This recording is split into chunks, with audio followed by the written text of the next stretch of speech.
ছাত্র জনতা হত্যার নির্দেশদাতা হিসেবে শেখ হাসিনার বিরুদ্ধে আরও মামলা। আন্তর্জাতিক অপরাধ ট্রাইব্যুনালে একদিনেই 4 অভিযোগ। রাষ্ট্রদ্রোহের মামলায় তারেক রহমানের খালাস। বিজয় সুসংহত রাখতে সন্ত্রাস ও নৈরাজ্যের বিরুদ্ধে কঠোর হুঁশিয়ারি মির্জা ফখরুলের। শিগগিরই সরকারি বিশ্ববিদ্যালয়ে ভিসি নিয়োগের তালিকা হচ্ছে, জানালেন শিক্ষা উপদেষ্টা। নবম শ্রেণী থেকে আবারও আলাদা বিভাগ।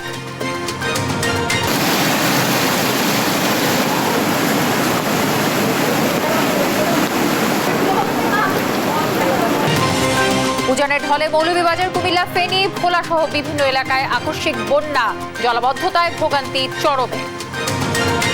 এবং বিসিবির দায়িত্ব ছাড়লেন নাজবুল হাসান পাপন। নতুন সভাপতি ফারুক আহমেদ। ক্রিকেট বোর্ডকে দুর্নীতিমুক্ত রাখার অঙ্গীকার। দর্শক, সংবাদ সন্ধ্যায় শুনছিলেন একেএসটিএনটি বার সংবাদ শিরোনামগুলো। সঙ্গে রয়েছে আমি তানজিয়া জুথি। জানাবো বিস্তারিত। ছাত্র জনতার আন্দোলনে হত্যার নির্দেশদাতা হিসেবে একের পর এক মামলায় জড়াচ্ছেন শেখ হাসিনা সহ আওয়ামী লীগের নেতাকর্মীরা। আসামি হয়েছেন সাবেক প্রধান বিচারপতি, বুদ্ধিজীবী ও আইনজীবীরাও। মামলার থেকে বাদ যাননি পুলিশ, র্যাব সহ বিভিন্ন বাহিনীর কর্মকর্তা ও সদস্যরাও। আরও জানাচ্ছেন মাইনুদ্দিন আরিফ। প্রতিনিয়ত দীর্ঘ হচ্ছে পতিত সরকারের প্রধানমন্ত্রী ও মন্ত্রী, এমপি এবং তাদের সহযোগীদের বিরুদ্ধে করা মামলার তালিকা। গণহত্যা, হত্যা, নির্যাতন, দুর্নীতি ও লুটপাটের অভিযোগে একের পর এক মামলা করছেন ভুক্তভোগী ও বিক্ষুব্ধরা। ছাত্র জনতার আন্দোলনে গুলিতে হাফিজুল শিকদার নিহতের ঘটনায় সাবেক সরকার প্রধান শেখ হাসিনার নামে মামলা হয়েছে। রাজধানীর বাড্ডা থানায় করা এই মামলায় সালমান এফ রহমান, আসাদুজ্জামান খান কামাল, আনিসুল হক, পলক, আরাফাত, বসুন্ধরা গ্রুপের চেয়ারম্যান ও এমডি সহ 179 জনকে আসামি করা হয়েছে। তেজগাঁও শিক্ষার্থী তৈদুল হত্যার অভিযোগে করা মামলার আসামি হয়েছেন শেখ হাসিনা, আইনজীবী নিঝুম মজুমদার, অধ্যাপক মুনতাসির মামুন সহ 50 জন। রাজধানীর মিরপুরে হেলিকপ্টার থেকে করা গুলিতে ফিরোজ তালুকদার হত্যায় শেখ হাসিনা, বিচারপতি খায়রুল হক সহ 5 জনের নাম উল্লেখ সহ অজ্ঞাত আরও 200 জনকে আসামি করা হয়েছে। আমরা এজাহারে উল্লেখ করেছি, উনি যখন উনি কর্ম শেষ করে যখন ফিরছিলেন, ঠিক তখনই মিরপুর 10-এ এই আজকের যে শেখ হাসিনা, যাকে আমরা এক নম্বর আসামি করেছি, ওবায়দুল কাদের, সেই তথাকথিত সাবেক সেতুমন্ত্রী, বাংলাদেশ আওয়ামী লীগের সম্পাদক, সাথে পাশাপাশি সংশ্লিষ্ট যাদেরকে নির্দেশ দিয়ে, যাদেরকে ব্যবহার করে, যাদেরকে কুক্ষিগত করে এই হত্যাযজ্ঞ চালিয়েছেন ধারাবাহিক প্রক্রিয়ায়, ডিবি হারুন সহ ডিএমপির কমিশনার, সকলকেই এই মামলায় আমরা উল্লেখ করেছি। একই এলাকায় আকরাম খান রাব্বি নিহতের ঘটনায় শেখ হাসিনা সহ 48 জনের নাম সহ অজ্ঞাত 200 জনের বিরুদ্ধে মামলা হয়।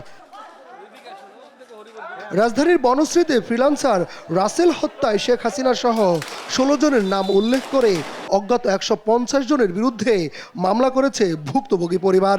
বর্তমানে আমাদের একটাই চাওয়া, শহীদ রাসেলকে তো আমরা পাবো না, শহীদ রাসেলের ন্যায্য ন্যায় বিচারটা যেন আমরা পাই। আমরা শেখ হাসিনা, ওবায়দুল কাদের, আসাদুজ্জামান কামাল, জুনাইদ হোসেন পলক, হারুনুর রশিদ সহ টোটাল 28 জনের নাম উল্লেখ করে আরও অজ্ঞাতনামা 200 জনকে আসামি করে মামলা করেছি। গেল 20 জুলাই যাত্রাবাড়ির কাজলা এলাকায় গুলিতে নিহত হয় আদমজী সরকারি কলেজের শিক্ষার্থী ইমাম হোসেন ভুইয়া।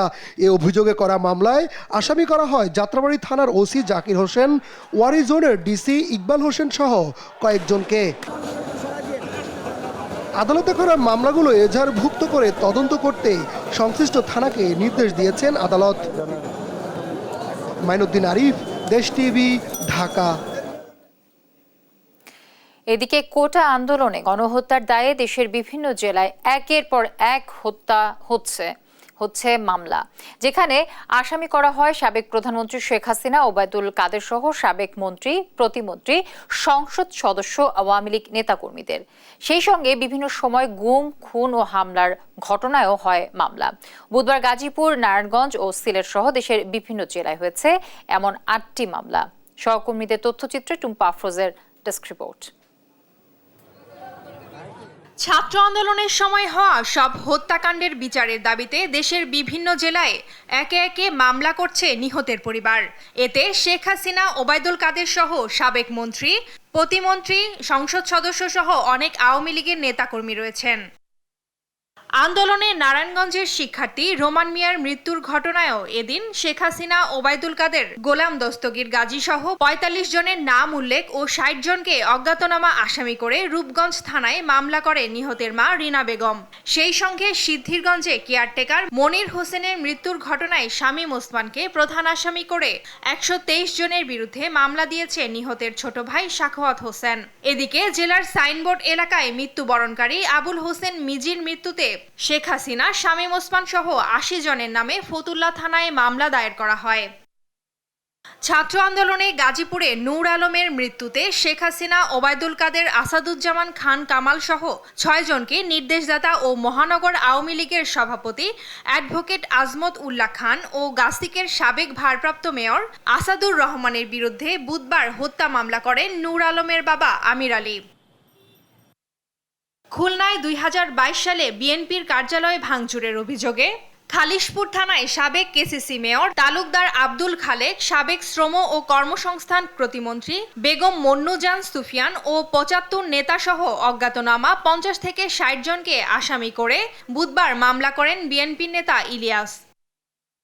এদিকে রাজশাহীতে বিএনপি নেতা মিজানুর রহমান মিনুর বাড়িতে হামলার ঘটনার ৫ বছর পর আলাদা দুটি মামলা হয়েছে।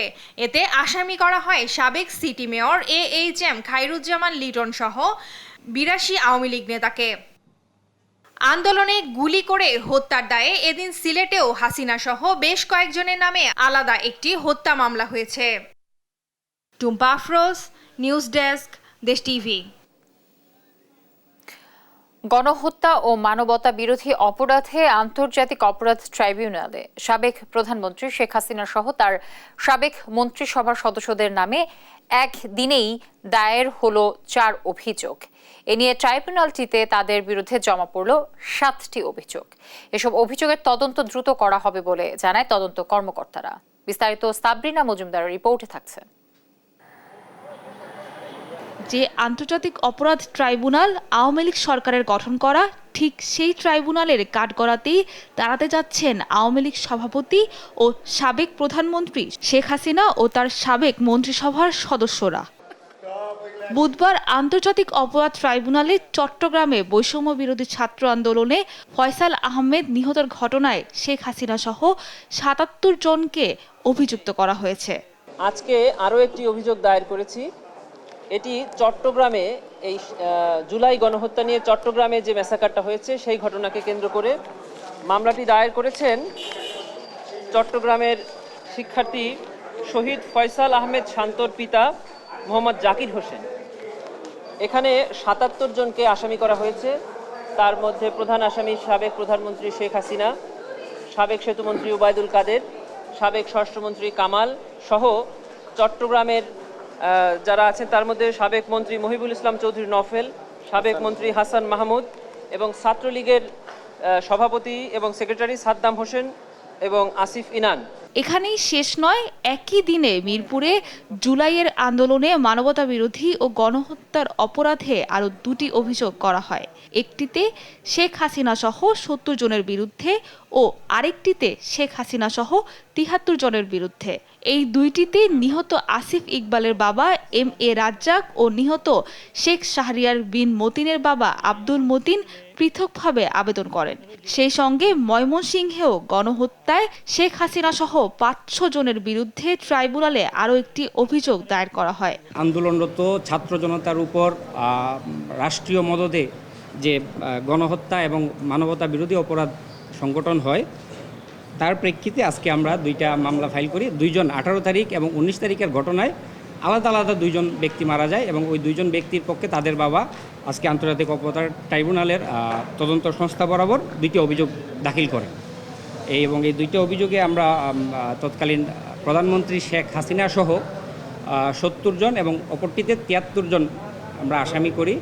এসব আবেদনে অভিযুক্ত করা হয় শেখ হাসিনা ছাড়াও আওয়ামী লীগের সাধারণ সম্পাদক ওবায়দুল কাদের, সাবেক স্বরাষ্ট্রমন্ত্রী আসাদুজ্জামান খান কামাল, সাবেক শিক্ষামন্ত্রী নফেল, জুনায়েদ আহমেদ পলক, ছাত্রলীগ সভাপতি সাদ্দাম হোসেন ও সাধারণ সম্পাদক ইনান, রাশেদ খান মেনন, হাসানুল হক ইনু সহ আরও অনেকে।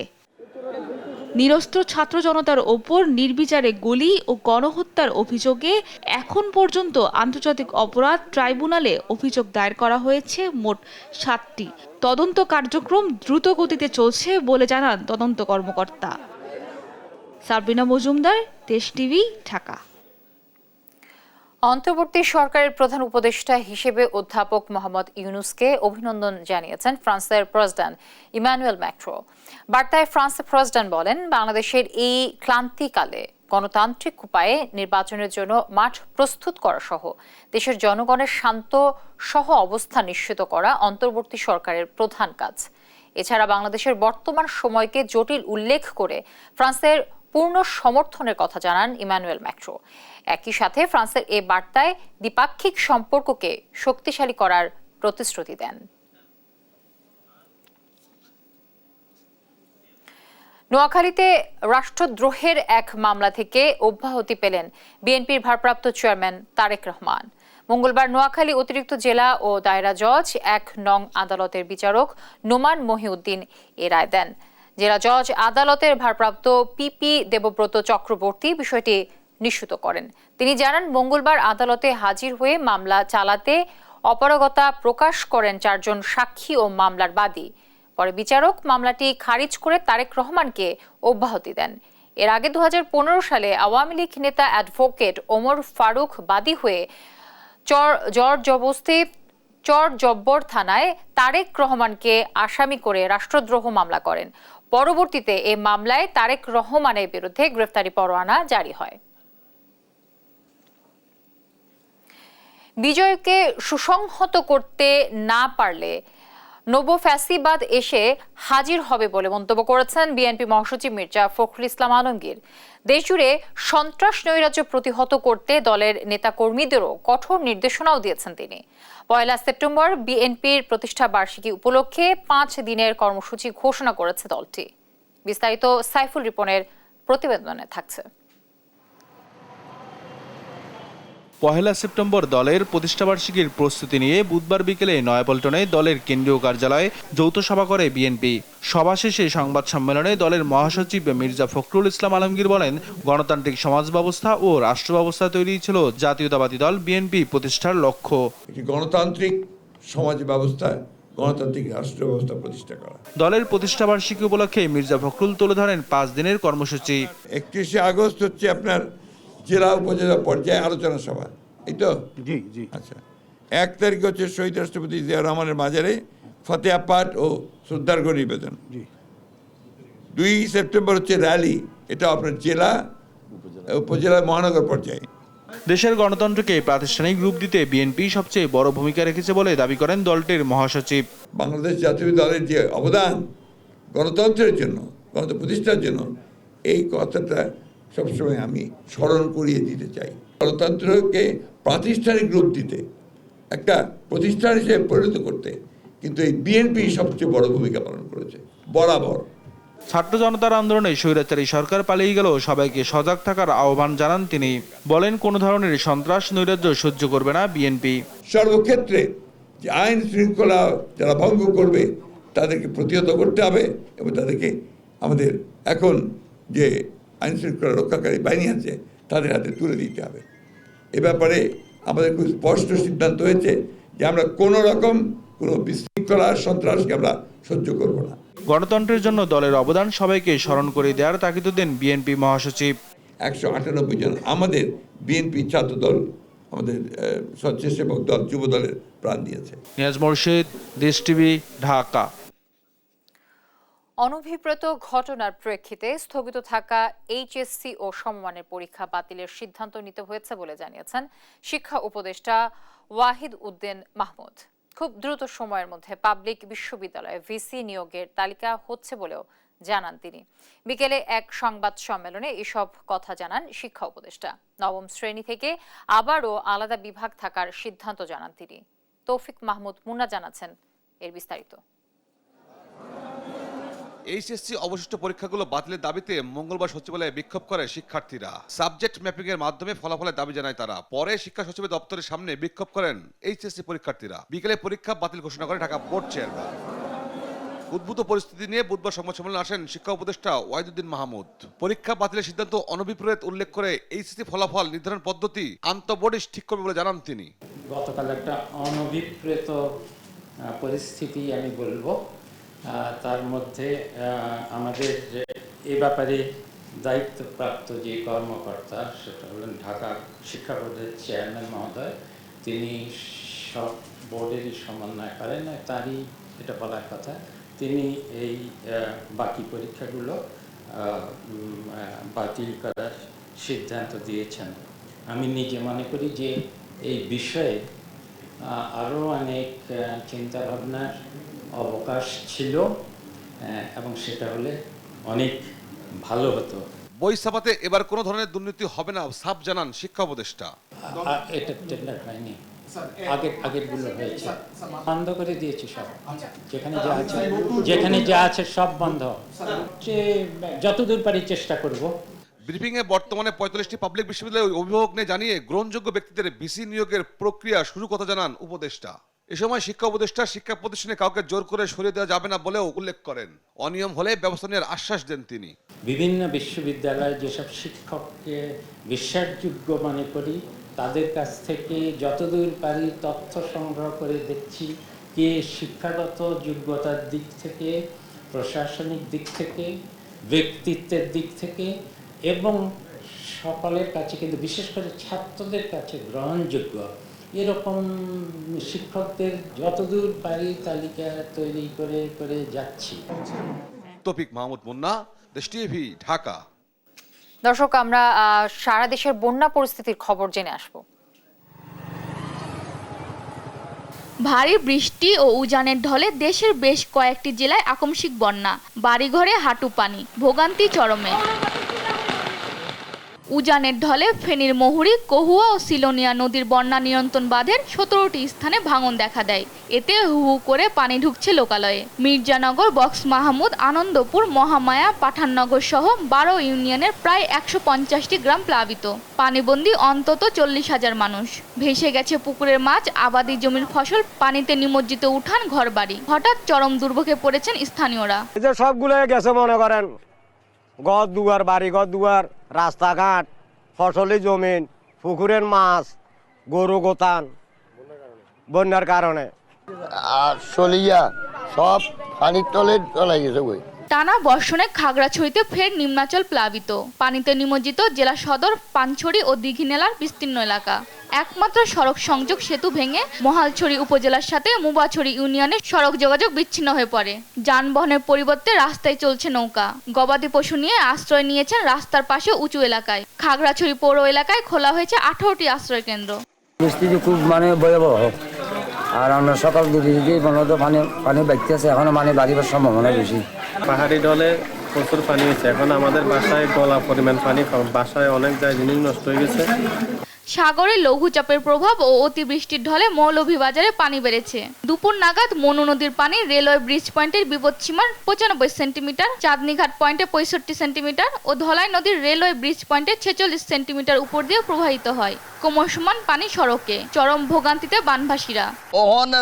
আমরা মালামাল যা আছে সব পানি নিয়ে গেছে। আমরা ঘর দুয়ার ডুবাই লিছে, বাচ্চা কাচ্চা লিয়ে রান্তা মারানা খাইতাম মারানা, চুলা উলা ডুবাইল। আমরা অসহ হয়ে গেছি, আবার রাস্তা তাইছি, এখন করছি আমরা এখন।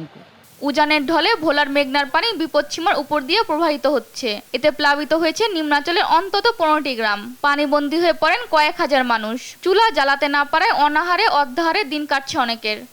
বাড়ি করতে বাড়িতে বাড়িটা জোয়ারে সব তলে রয়েছে। টানা বৃষ্টিতে পানিতে তলিয়েছে নোয়াখালীর 9 উপজেলা।